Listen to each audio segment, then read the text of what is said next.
Hello, my name is Kerry and I'm the marketing manager at BRANDIT. Today we have with us Mariachiara Anselmino, who is BRANDIT's legal counsel for online brand protection. Thank you for joining us. Thank you for having me. Great. So today we're going to be talking about managing online brand protection in today's current climate. So that could be anything from the current trends that we're seeing in online brand protection, as well as how brands can maintain their protection in times of potential recession. So let's start with that topic. Recession is something everyone is talking about. Mary Chiara, do you think that the potential recession is or will impact brand owners' budgets on online brand protection? Yeah, I think this is actually already happening. We have been seeing more caution, I would say, in the way brand owners are evaluating their involvement in online brand protection projects. Detection technologies and consultancy services represent, quite a significant investment that not every company feels they're able to sustain, especially in such times where the bottom line has basically become to tighten the belt and shrink Mm, costs wherever possible. So, despite the increase of companies getting into OBP projects, brand protection, I think, is still perceived as an accessory activity and a mere cost in the budget. mhm. Therefore, we are talking about an expendable cost when it comes to crisis if the business risks to be affected. Okay. So I believe we still have a long journey ahead when it comes to, raising awareness on the importance of protecting intellectual property assets within the business. Mhm. But on the other hand, data is showing us how the two, so IP and revenue, are actually closely linked. As a Right. matter of fact, according to the latest joint report by the EUIPO and the OECD, among small and medium enterprises, the ones affected by IP infringements are 34% less likely to survive after 5 years. Really? Yeah, so it's something really meaningful to look at. Mm. On the contrary, a study published by the YPO with the EPO states that SMEs that own IPR have 68% higher revenue per employee than SMEs that do not own IPRs. So this is something that we should consider when we look, at the whole Yeah. picture. No, that's some shocking statistics there. And is there any data to show that the number of counterfeits is also growing despite or due to the recession? I think with regard to such a complex and cross-border phenomenon Mhm. that has deeply increased its size in, and I would say also thanks to the online environment, the available figures we have, I think they lack to describe how really pervasive the market of fakes has become. Mhm. Uh, my my feeling is that the public perception is that counterfeiting is mainly related to expensive luxury products that the average consumer is otherwise unable to afford. True. The reality, as always, is actually much more complicated and worrying because counterfeits can be found actually in any market and without price to be a reliable red flag. Mhm. So, from automotive to pharmaceuticals, from food and beverage to machinery, from toys to personal care, literally any industry should be wary of the risk that they're exposed to. And Mhm. not only in terms of sales and reputation, but also, and I would say also, especially, of safety for the consumers. So Right. the number at our disposal are mainly based on seizures of physical goods, made usually by customs. Hence, Mhm. it is evident we cannot see the whole picture. Latest data from the UIPO and the European Commission frees a photograph of almost 80,000 detentions of goods infringing IPRs only at the EU border in just 1 year. Wow.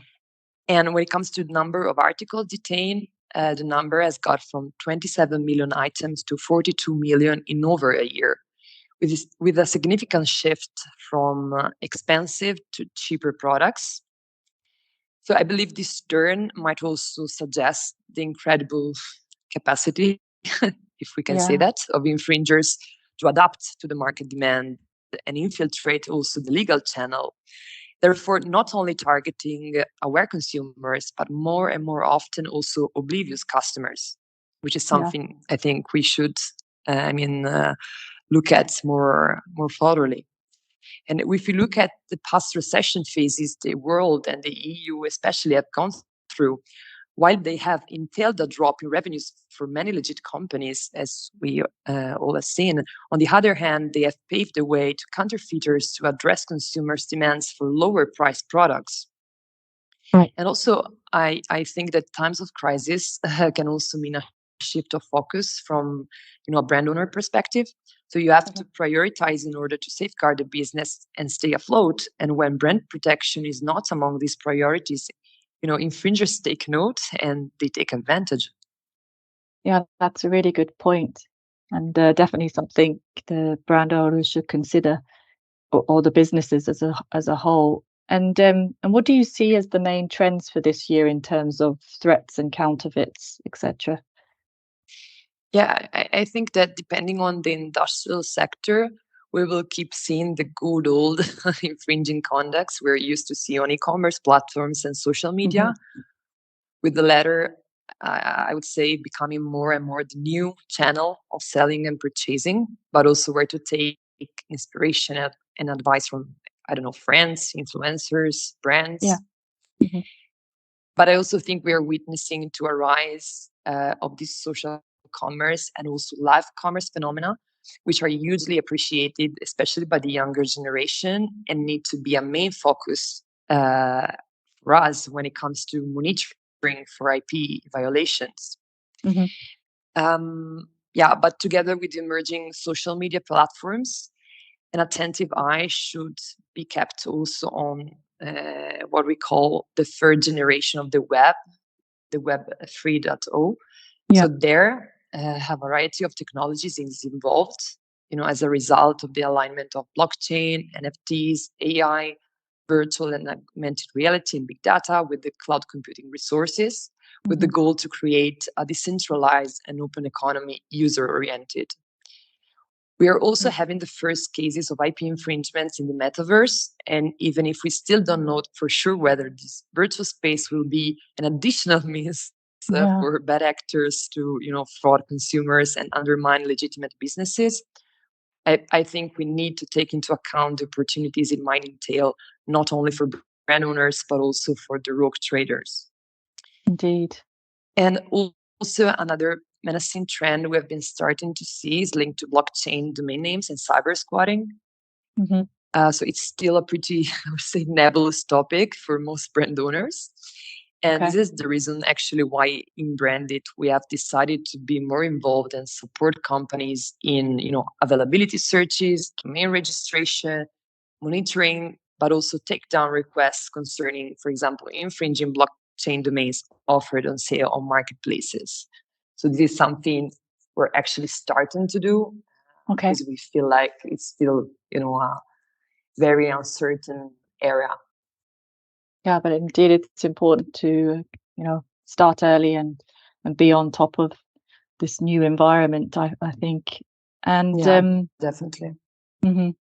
And what do you see as the main issues brand owners will face when trying to manage the growing threats on a potentially reduced or limited budget? And if you were working with a small or reduced budget, what would you recommend brand owners to do? What would be like the key? How would you prioritize? Yeah, I think that keeping up with the goals of the business on a tight budget can already represent, a challenge that might Yeah. lead companies to miss the focus on what is key to protect the business itself. So you Okay. have to build a comprehensive strategy as well as setting priorities to be aligned with the projected cost. Yeah. But while the economic resources often cannot be, we all know that they cannot Yeah. be rediscussed, how to place and spend these economic resources can make the difference in terms of, the effectiveness of the results. Sure. So think about your brand, your trademark registrations, your target markets and consumers. Make an assessment of your online presence and of the objectives you have from an IP protection perspective. Hmm. So the questions I would raise? Is that, are you looking for a cleanup of the web? Is it getting only the big fish?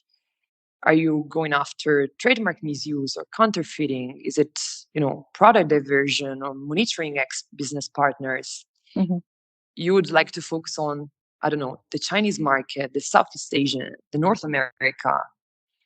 Do you have problems with impersonation on social media and misleading advertisements? With reduced budgets, I believe what really matters is finding a tailored solution that comprehends the main challenges and allows you to start even small, but in an effective way in terms of, concrete achievements. Yeah. And in Brandit, we have been thinking about the issues many companies, especially SMEs, might meet when it comes, to juggling with cut budgets and or downsized teams. Okay. We wonder, would this small start worth the hassle of committing to an OBP project? We think it is worth it because circling back to what we said at the start of our conversation, protecting the brand often, I would say also always equals protecting your business. Of course. Because if you do not tackle your main online threats, the risk is to lose the trust of your clients, in some cases to even jeopardize their safety and health, and so your image and revenues as a company.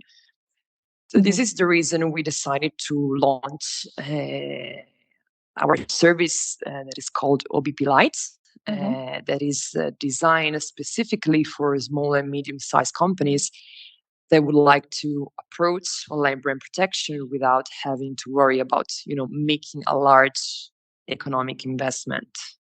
Okay. And how does OBP Lite benefit brand owners? I think that this service offers a streamlined package of online monitoring and enforcement, focusing on a few platforms and being scalable, depending, of course, on the needs of the brand owner. We wanted to create a flexible and adaptable tool that could assist companies starting over with online brand protection and to take actions against infringers. And I think talking about the benefits, the main one is making use of a simple and cheap solution, that can allow companies to assess what is really out there concerning the brand and to begin doing something about it with the extra hand of us, as Brandit, as their consultant. Right. Going in a little bit deeper details. So now the package includes up to 3 marketplaces, but the more brands are involved in this project, the more platforms will be included to address the specificity that every and each client has. And besides, the monitoring tool has been designed to also be user-friendly in case the brand owner would like to directly access it to review the results, which sometimes it's the case with some clients. Okay. Yeah, that definitely sounds something that for small to medium-sized businesses who are just starting out, something that's really interesting for them. And finally, what would your advice be for new brands just starting out? And if they're thinking about brand protection, what would your top tips be? Yeah. I would say to first, if I just address now to a company that is like starting to think about brand protection, I would say think about your goals as a business, and starting from there, set your priorities in terms of issues to be addressed. OBP does not always have to be a huge and, I would say, economically draining investment. Because a lighter approach describes also a different way of looking at this area that is, taking maybe a smaller step and focusing your efforts on the main challenges your brand is facing right now. Okay. And on another side note, I would say that it's also a good way of appreciating the importance of having an online brand protection strategy and to see real results in a relative short term. And finally, I think it may serve to think also about what can come next in the long term, to assess the opportunity maybe building a more comprehensive and extended OBP strategy, while tweaking your objectives based on your needs and what is changing for your company and your business, and moving your focus on maybe a wider scope. So Yeah. yeah, I think starting small. This could be definitely something to consider, especially when it comes to protecting your business without neglecting any aspects of it. Mhm. Yeah, I mean, this is something we're trying to address with our OBP Light service. Super. And like you say, it's really good that it's scalable as the business grows as well. You can then add, further marketplaces or regions, for example. I think that will be very Exactly. interesting for companies as well. Okay, that's great. Thank you very much, Mariachiara. I think we've just touched the tip of the iceberg there on online brand protection topic. So I think we'll definitely be talking about this more. So stay tuned for any podcasts that are coming up in the future. Thank you very much. Thank you. Bye-bye. Bye.